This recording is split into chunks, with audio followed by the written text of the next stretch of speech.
Le Stade français qui veut continuer à croire en sa qualification reçoit donc avec beaucoup d'ambition et d'envie l'Union Bordeaux-Bègles qui quant à elle reste sur 5 défaites de rang mais toujours installée dans les hauteurs du classement.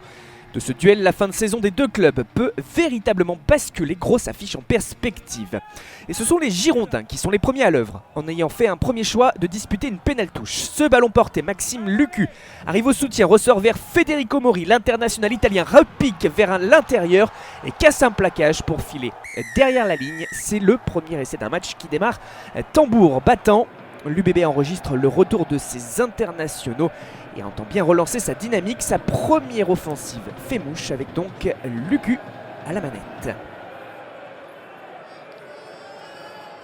Les Parisiens sont menés 10-3 peu avant la 20e et perdent en plus pour 10 minutes Tolu Latou sur carton jaune pour acte d'anti-jeu. On revoit la faute, un Cordero retenu alors qu'il n'a pas le ballon. Et c'est donc une pénalité dont se charge le buteur du soir pour Bordeaux-Bègles. Maxime Lucu donne 10 points d'avance aux Girondins, 13-3. Mais Paris a aussi un facteur X, il se nomme Veissea qui sur cette séquence fixe passe les bras pour faire une différence, servir Hamdaoui. Remise dans le couloir pour Lester Etienne, c'est l'essai parisien qui donne un tout autre rythme à cette partie. L'écart se réduit et l'on revoit cette construction, Veissea qui perce après une passe de second. L'écart n'est plus que de 3 points. On joue la 35e et l'on est sur une action plus ou moins similaire. Toujours Veissea pour faire la différence, percer le rideau, fixer ensuite la défense, servir sur le fermé Kylian Hamdaoui. Le nouvel essai qui permet cette fois à Paris de prendre les commandes malgré beaucoup de fautes dans cette partie.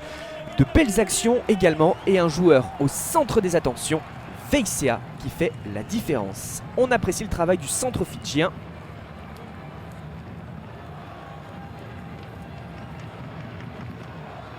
La puissance et la vitesse. Et la passe décisive vers Hamdaoui. Le bras levé en plus pour Veissea. 15-13 à la mi-temps pour le Stade français. Et l'UBB qui récupère ce ballon en début de seconde période sur un par-dessus de Coville.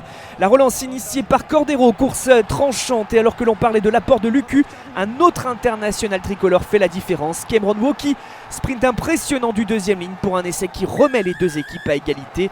Une course de 50 mètres de Woki qui n'est pas rattrapé et qui montre qu'il a encore de la ressource après de grosses performances avec les Bleus durant le tournoi Destination.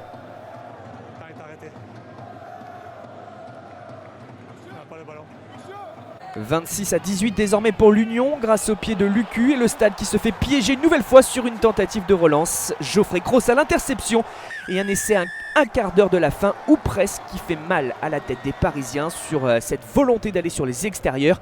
C'est la passe sautée de second qui est bien lue par la défense. La suite, c'est un chemin ouvert vers l'en-but. Bordeaux-Bègles bien parti pour retrouver la victoire qui a fait l'écart.